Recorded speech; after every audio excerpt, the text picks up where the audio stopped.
আসসালামু আলাইকুম ভিউয়ার্স, নড়াইলের রান্নাঘরে আপনাদের সবাইকে সাদর আমন্ত্রণ। দেখুন, আজ আমি আপনাদেরকে সিদ্ধ আলু এবং ময়দা দিয়ে চমৎকার একটি নাস্তা তৈরি করে দেখাবো। এখানে আমি একটা মাটির নিচের আলুও নিয়েছি, বড় আলুটা মাটির নিচে, আর কিছু 4টা গোল আলু নিয়েছি, এগুলো সিদ্ধ করে নিয়েছি।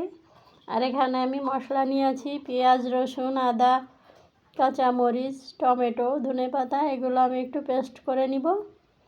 পেস্ট করে নিয়ে আমি যে ব্লেন্ডারে পেস্ট করে নিব, ব্লেন্ডারে একটা কৌটার ভিতরে আমি দিয়ে দিচ্ছি।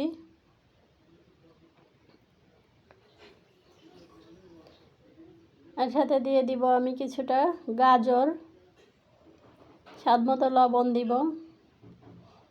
আর এখানে আমি গ্রেটার দিয়ে গ্রেট করে নিয়েছি ছোট একটা গাজর দিয়ে দিব। আর কিছুটা আস্ত জিরা দিয়ে দিব, জিরাগুলো দিলে দারুণ একটা স্মেল আসবে। এখন দেখুন, এটাকে আমি ব্লেন্ড করে নিব, আর ভিতরে আমি আলুগুলোকে ভেঙে একটু ভর্তা করে নিব।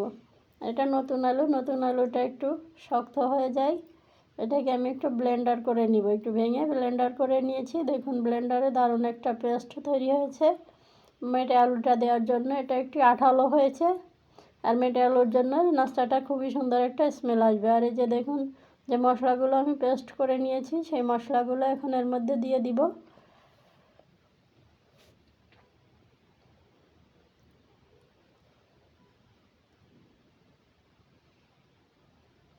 আর এখন দিয়ে দিব আমি মেজারমেন্ট কাপের 1 কাপ ময়দা, যদি লাগে পরে আবার দিব। আর এখানে দিব স্বাদ মতো লবণ, কালারের জন্য একটু হলুদ দিব, আর চিলি ফ্লেক্স দেব। দিয়ে এগুলো আমি আবারও হাত দিয়ে সুন্দর করে একটা ডো তৈরি করে নিব।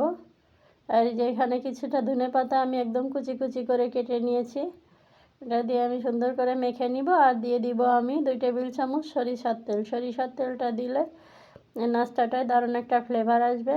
এটাকে এখন আমি একটা মেখে একটা ডো তৈরি করে নিব। দেখুন, দারুণ একটা ডো তৈরি করে নিয়েছি, সফট ডো। এটা এরকমই, বেশি শক্ত বা নরম করা যাবে না।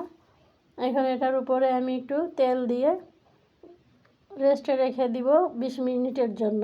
তেলটা মাখিয়ে রাখলে উপরটা ড্রাই হয়ে যাবে না। এখন এটাকে আমি ঢেকে রাখবো। দেখুন, আমি ফিরে এসেছি 20 মিনিট পর।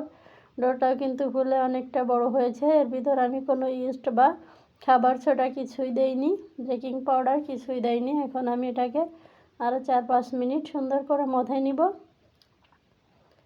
এখন দেখুন, এটাকে একটু লেচি কেটে নিয়ে, রুটি আকৃতির একটু লেচি কেটে নিয়ে এটা বেলেও নিতে পারেন, অথবা হাত দিয়েও তৈরি করে নিতে পারেন। যে কোনো শেপ দিয়ে নাস্তা তৈরি করে নেবেন। দেখুন, এটাকে আমি আরও কিছুটা সময় এভাবে মেখে নিচ্ছি। আর এগুলো যত মেখে নেওয়া হবে তত নাস্তাগুলো সুন্দর হবে, সফট হবে। এই যে দেখুন, এভাবে রুটি বেলে নিচ্ছি। রুটিটা একটু মোটা রাখতে হবে। আমি পাশগুলো কেটে সমান করে নিচ্ছি যাতে নাস্তাগুলোর শেপ সুন্দর হয়।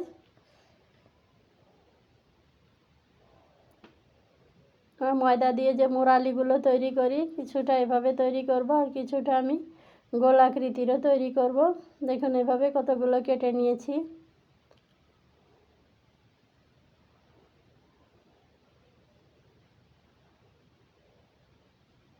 আর এখন দেখুন, ছোট্ট ছোট্ট বল করে নিয়ে আমি সেটাকে আবার হাত দিয়ে পাকিয়ে একদম যে ফ্রেঞ্চ ফ্রাইয়ের মতো এটাকে বানিয়ে নিচ্ছি।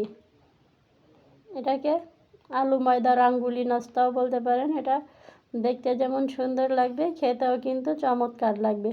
আর দেখুন, একটু হলুদ দেওয়ার জন্য সুন্দর একটা কালার এসেছে। এখন আমি প্যানে তেল দিয়ে দিয়েছিলাম, তেলটা গরম হয়েছে কিনা দেখার জন্য একটা নাস্তা আগে দিয়ে দিয়েছি। দেখুন, তেলটা গরম হয়ে গিয়েছে। এখন আমি বাকি নাস্তাগুলো দিয়ে দিব। আর নাস্তাগুলো দেওয়ার সময় চুলার আঁচটা মিডিয়াম টু লোতে রাখতে হবে। একদম লোতে রাখলে এর ভিতরে তেল ঢুকবে, আর যদি বাড়িয়ে দেওয়া হয় তাহলে এটার কালার চলে আসবে, ভিতরে নরম থাকবে। দেখুন, এভাবে নেড়ে চেড়ে নাস্তাগুলো ফুলে কিন্তু বেশ বড় মোটা মোটা হয়ে গিয়েছে।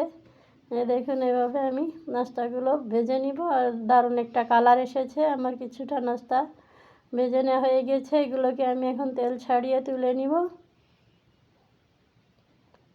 এখন বাকি নাস্তাগুলো দিয়ে দিব। আর বন্ধুরা, এ ধরনের নাস্তা ফ্যামিলির সবাই কিন্তু পছন্দ করবে। আর এই নাস্তাগুলোর মধ্যে পুষ্টিও আছে, যেমন বিভিন্ন মশলা দিয়েছি, ধনেপাতা, আলু, টমেটো, এগুলো দেওয়াতেও কিন্তু অনেকটা পুষ্টি আছে।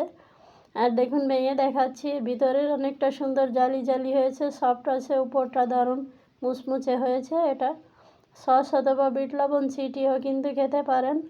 আর বন্ধুরা, আমার এই নাস্তার রেসিপিটি যদি আপনাদের ভালো লেগে থাকে, যারা নতুন বন্ধুরা আছেন প্লিজ সাবস্ক্রাইব করে দিবেন, আমার পাশে থাকবেন। আজ এ পর্যন্ত, সবাই ভালো থাকবেন, আল্লাহ হাফেজ।